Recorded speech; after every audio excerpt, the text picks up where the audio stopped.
Birthdays aren't my thing. Give me takeout and a slice of cheesecake and I'm happy.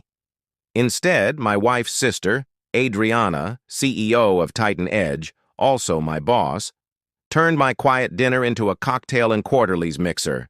She floated in with a boutique gift bag and a smile that set off every alarm I own. Inside, a black Titan Edge tee. Across the chest, in billboard letters, "You're fired. Consider it my gift to you."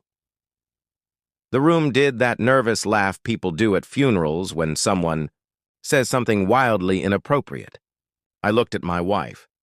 She smiled, the I knew look, not the I'm so sorry one. I folded the shirt, put it back in the bag, and said, "Thanks, Adriana. I'll remember this." Then I stepped outside for air and sent 2 texts. To Dean, my best friend at City Public Safety. It happened. Game time. To Jake, my attorney. Need to talk tonight. Bring everything. 2 hours later, my phone showed 118 missed calls. Because the system I'd built for Titan Edge wasn't just a tracker, it was a fortress. Final blueprints, permit submissions, safety sign-offs, nothing moved without my admin's signature. Adriana had loved that. Until the night she fired, the only person with the keys. Tomorrow is the 47 Minneolas Morrison Creek deadline. No signature, no submission, no contract. Voicemails poured in. Casual, then anxious, then pleading. Adriana finally called live. She offered my job back, double salary, bonuses, full autonomy, even equity. I said no, because for months I'd been documenting the quiet rot.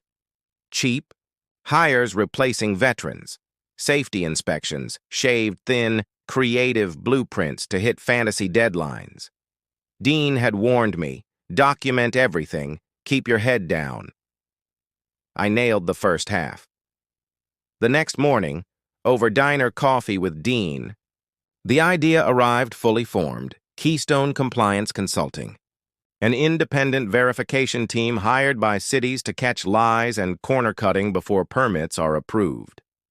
3 days later, I had the license, contracts from Jake that made us unpressurable, and our first client, Dean's department. Audit number 3, we hit Titan Edge's Oakwood Terrace. On paper, perfect. In the purchase orders, downgraded steel, underpowered electrical, minimum code fire suppression. I wrote an 18-page do not approve report. The city killed the permit, launched investigations, and local news ran the footage in loop. Other municipalities called. Within 6 months, Keystone had 12 auditors and work stacked to the ceiling. We'd flagged 37 bad projects and probably prevented a tragedy or 2. Then the email came, not from Adriana, from Titan Edge's board chair, formal consultation request. Money triple our usual rate, full records access, veto power. Against Jake's grumbling, I took the meeting. Adriana looked nothing like the swaggering CEO who'd gifted me a pink slip tee. Tired, smaller, real. "We screwed up," she said. "I screwed up. I need help fixing this. You're the only one I trust to do it right." Trust. From the woman who fired me with merch. Still, I could work with contrition. Terms. Keystone as exclusive compliance partner. My team can reject any design, material, or schedule. No overrides. And one more thing. Adriana does my junior compliance training. Every module.